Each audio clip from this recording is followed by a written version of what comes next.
sa bawat Pilipino at magbibigay ng tamang impormasyon para sa tahimik at maayos na Pilipinas. Police News Network, alagad ng batas, tagapagtaguyod ng balitang pulis, sandigan ng mamamayan, patnubay ng katotohanan. Kampo Krame, maghahatid ng pinakahuling kaganapan at nagbabagang balita. Ito ang PNN Police News Network. At ngayon, ang inyong mga tagapagbalita. Magandang araw, Bagong Pilipinas. Kami ang inyong alagad ng batas, tagataguyod ng balitang pulis, Patrolman Joshua Jimenez. At Patrolwoman Renalyn Tanggiak mula sa Regional Mobile Force Battalion ng NCRPO, maghahatid sa inyo ng tamang balita, kwento ng pulis at serbisyo para sa mamamayan. At ito ang PNP News Online. Ang pangunahing balita ng Police News Network, alagad ng batas, tagataguyod ng balitang pulis.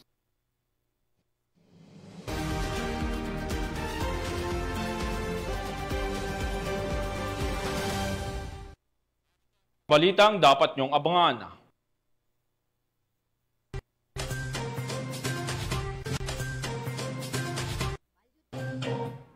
Mahigit 2 milyong pisong halaga ng shabu nasamsam sa barangay Nangka, Marikina City. 8 suspek na aresto sa kasong Presidential Decree 705 sa Indanan, Sulu. At 2 drug suspect nakuhanan ng halos 600,000 pisong halaga ng shabu sa Davao City.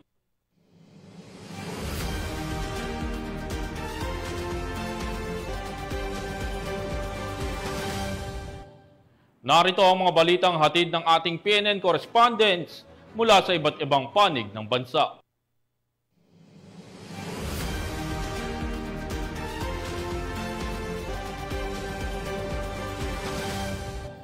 Simulan natin ang balita mula sa bahagi ng Luzon.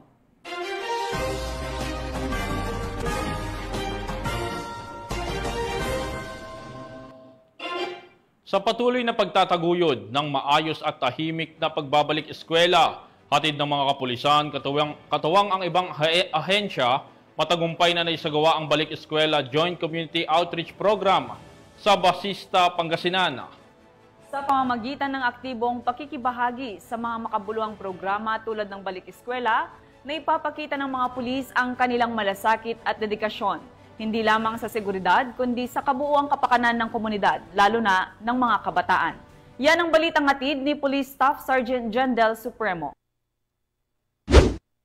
Sa layuning may paramdam ang suporta sa mga batang mag-aaral ngayong pagbubukas ng klase, matagumpay na isinagawa ng mga kapulisan, kasama ang TGPCRECIG, ang Balik Eskwela Joint Community Outreach Program sa Patakbo Elementary School sa bayan ng Basista, Pangasinan, nito lamang Hunyo 18, 2025. Ang programa ay naisakatuparan sa pakikipagtulungan ng Global Peacekeepers and Community Responder, Anti-Crime Intelligence Group, katuwang ang Rome Italy Mother Chapter sa pangunguna ni na Mr. and Mrs. Pauldine Mark Solomon Co. Sinimulan ang aktibidad sa pamamagitan ng isang panalangin na sinundan ng isang makabuluhang mensahe mula sa Officer in Charge ng Pangasinan PPO sa pamamagitan ni Police Lieutenant Colonel Buenaventura Benavides III, kung saan inilatag ang isang komprehensibong plano at seguridad. In line with this, we have laid down a comprehensive and proactive security framework to ensure the safety and security of our schools across the province. In support of the Chief PNP School for prompt police response in action, we have strengthened our coordination mechanisms to make sure that any incident, big or small, will be responded swiftly, professionally, and with compassion. Nagbigay rin ng mensahe ang GPCRECIG Commander ng Pangasinan Chapter na si Louie Turalba Torres. Ito po yung unang-una kong napili na school. Sabi ni Ma'am Daisy, founding president sa Italy, sabi niya sa akin, maghanap ka ng school na pwede natin tulungan, bigyan ng mga school supplies. Alam niyo, hindi po ako ng dalawang isip. Unang-una kong naisip, Patakbo Elementary School. Matapos ang mga mensahe, isinagawa ang presentation of certificates bilang pagkilala sa mga katuwang sa programa. Sinundan ito ng pamamahagi ng mga school supplies, food packs at libreng gupit sa mga estudyante. Taus-puso namang nagpapasalamat ang National Commanding Chairman ng GPCRECIG upang may sakatuparan ng programang ito. Kaya po nandito po ang GPCRECIG nagkakandak ng iba't ibang lugar po sa probinsya bilang maipahatid po namin sa kanila ang tulong para sa mga estudyante. So mabuhay po ang GPCRECIG at ang PNP. Andito po kami katuwang ng ating PNP, ang GPCRECIG. Maraming salamat po sa inyo. Ang ganitong uri ng inisyatiba ay patunay at patuloy na pag-abot ng serbisyo ng PNP at mga katuwang nito, hindi lamang sa usapin ng seguridad, kundi pati na rin sa paghubog at pagtulong sa kinabukasan ng mga kabataan. Mula dito sa Ilocos Region, ako ang inyong PNN correspondent, Police Staff Sergeant John Del Supremo, alagad ng batas, tagataguyod ng balitang pulis.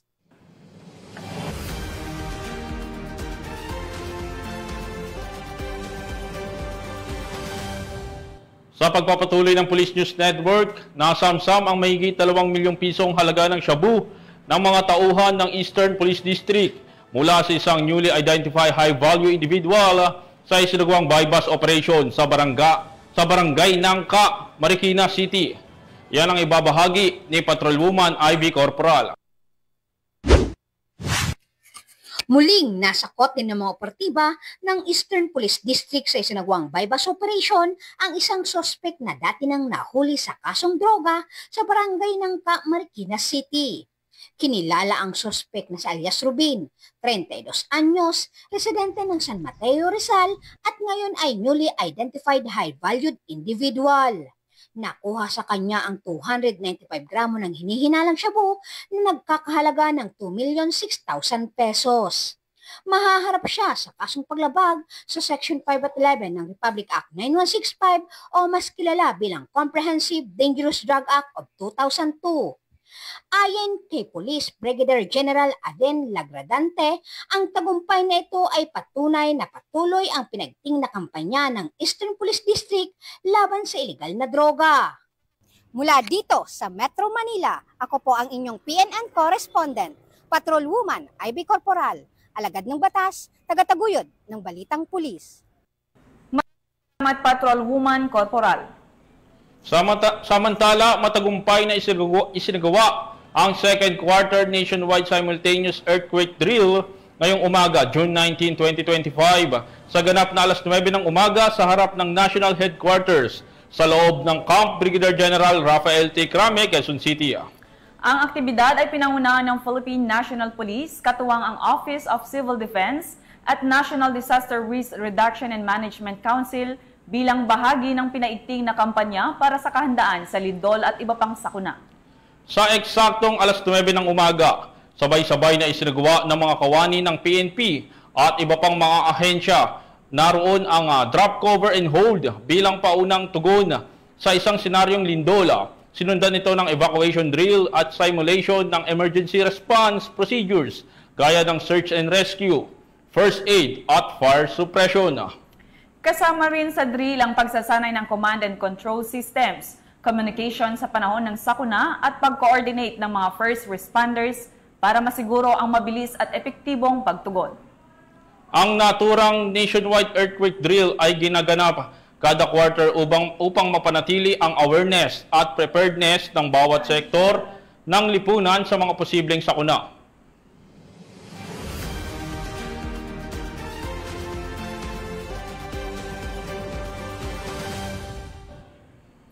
Tunghayan naman natin ang mga balita mula sa Visayas.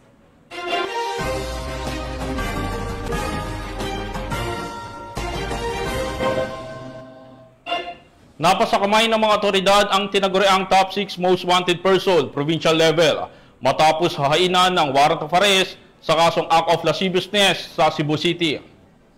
Patunay ito ng gumagana ang epektibo ang mga isinasagawang manhunt operations ng kapulisan, partikular na ang pagtugis sa mga itinuturing na high value or fugitives. Narito ang report mula kay Patrolwoman Florie May Azares. Napas ang top 6 most wanted person provincial level matapos arestuhin kasunod ng paghain ng warrant of arrest sa kasong acts of lasciviousness sa Barangay Sambag 1, Cebu City noong ika-16 ng Hunyo taong kasalukuyan. Kinilala ni Police Captain Kenneth Paul Albotra, officer in charge ng Police Station 7 Cebu City Police Office, ang suspect na si alias Mark, 31 anyos, residente ng City of Season 1 Barangay Cogon, Pardo, Cebu City. Ang suspect ay may outstanding arrest warrant sa kasong acts of lasciviousness sa ilalim ng Article 336 ng RPC in relation to Section 5B ng RA 7610 na inisyu ni Honorable Esther Morales Biloso, presiding judge ng Regional Trial Court 7th Judicial Region Branch 6 Cebu City, na may rekomendadong piyansa na 180,000 pesos. Ipinaalam na sa kinauukulang korte ang pagkakaaresto ng suspect at ito'y pansamantalang nakadetine sa Police Station 7 Custodial Facility habang inihahantay ang commitment order. Maging mapagmatsyag at makiisa sa ating pamahalaan para sa isang ligtas at malinis na komunidad.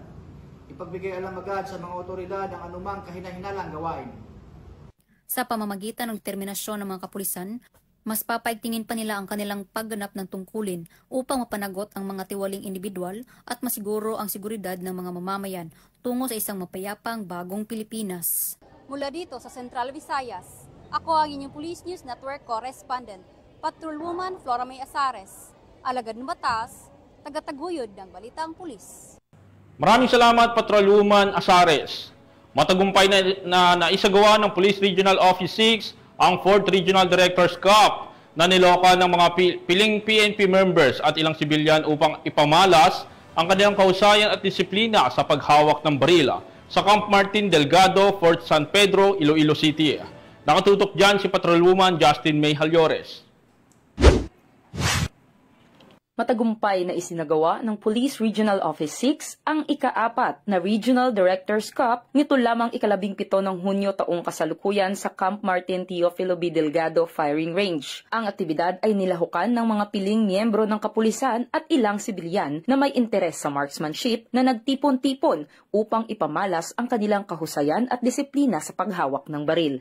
Layunin nito na bigyan ng pagkakataon ang mga kalahok na higit pang paunlarin ang kanilang galing sa pag-asinta habang isinaalang-alang ang tamang paggamit ng armas.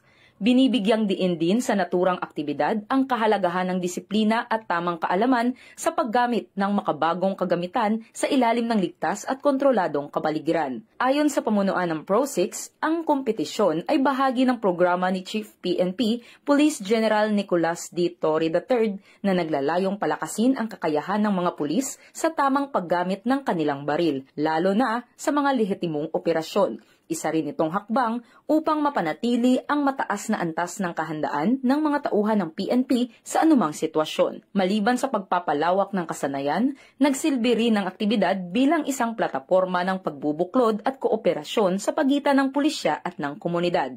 Sa kabuuan, ang matagumpay na pagsasagawa ng 4th Regional Directors Cup ay patunay ng patuloy na dedikasyon ng Philippine National Police sa pagbibigay ng dekalidad na serbisyo publiko at sa paghubog ng mas bihasa, disiplinado at responsableng tagapagpatupad ng batas. Mula rito sa Police Regional Office 6, ako ang inyong PNN Correspondent Patrolwoman Justin May Halyores, alagad ng batas, tagataguyod ng Balitang Pulis. Maraming salamat, Patrolwoman Justin May Halyores. Narito naman ang mga balita mula sa bahagi ng Mindanao.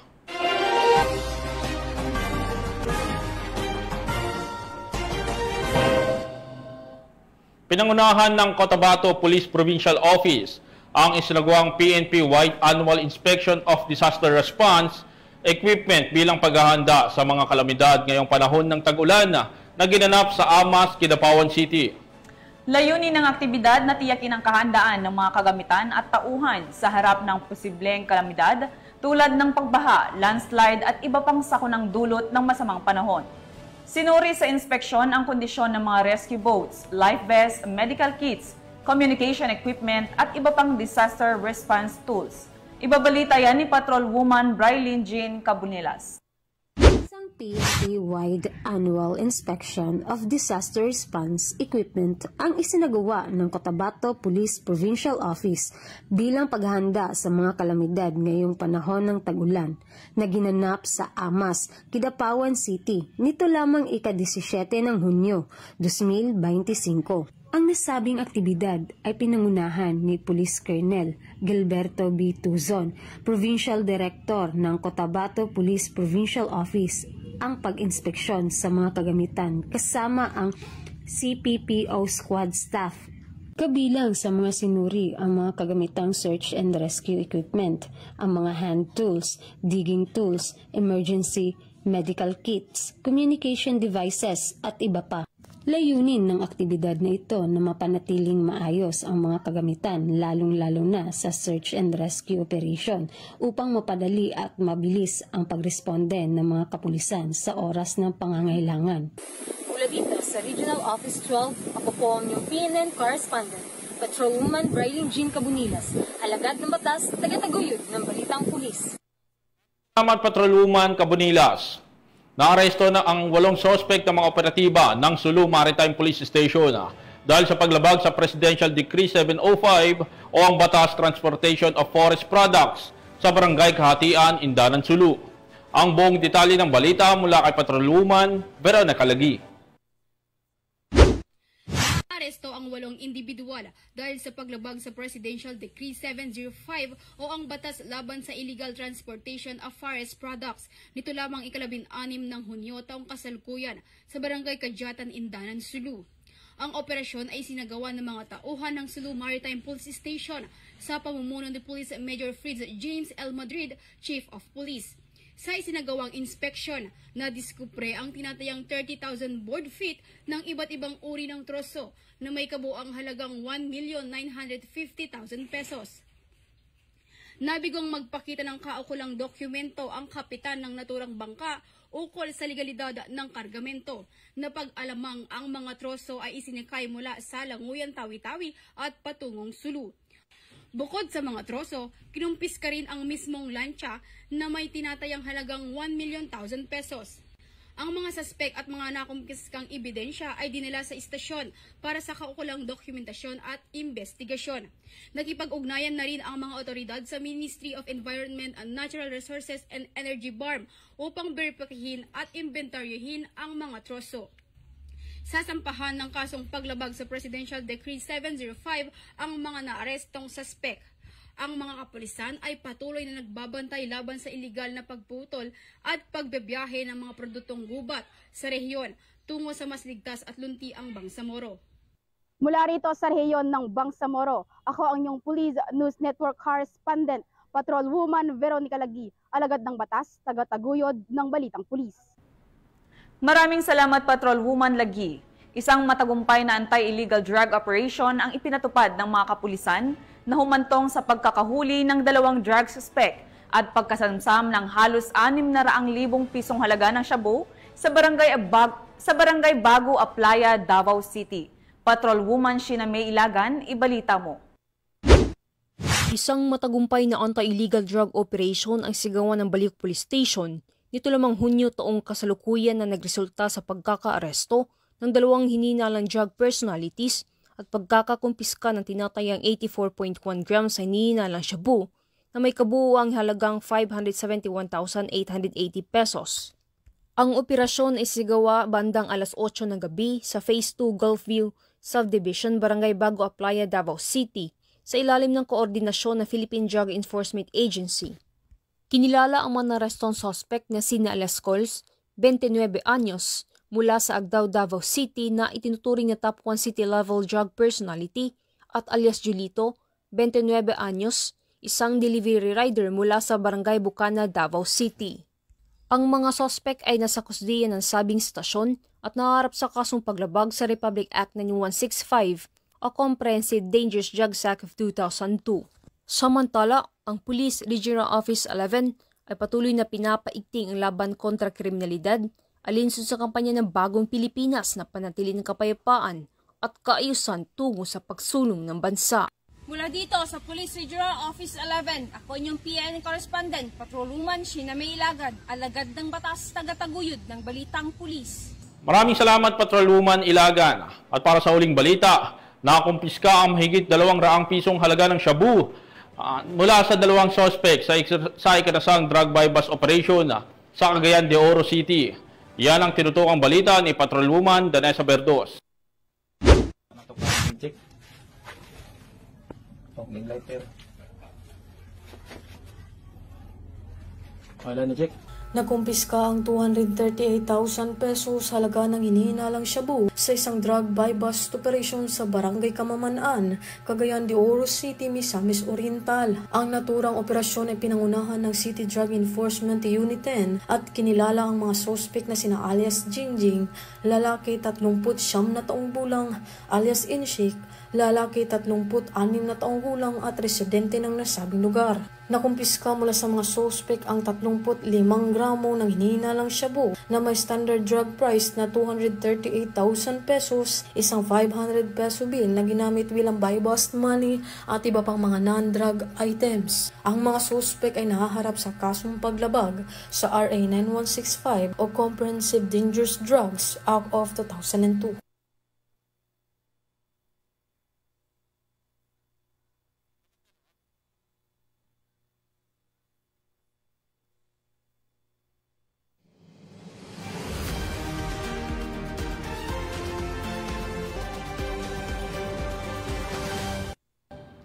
At yan ang mga balitang nakalap ng ating PNN correspondents mula Luzon, Visayas at Mindanao. Mula sa pamunuan ng Philippine National Police, sa pangunguna ni PNP Chief Police General Nicolas D. Torre III at sa pamumuno ni President Ferdinand Bongbong Marcos Jr., kami ay maglilingkod sa bawat Pilipino at magbibigay ng tama at balanseng balita. Dahil dito sa Bagong Pilipinas, ang gusto ng pulis, ligtas ka. Mula rito sa tanggapan ng tagapag-ugnay ng pambansang pulisya,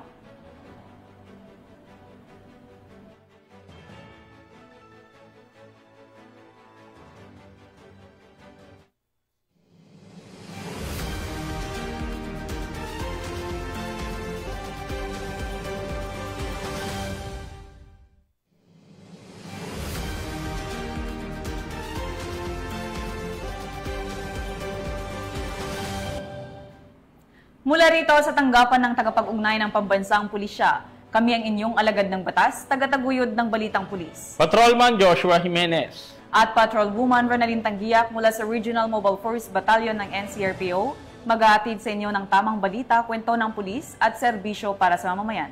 Ito ang PNP News Online. Ang pangunahing balita ng Police News Network.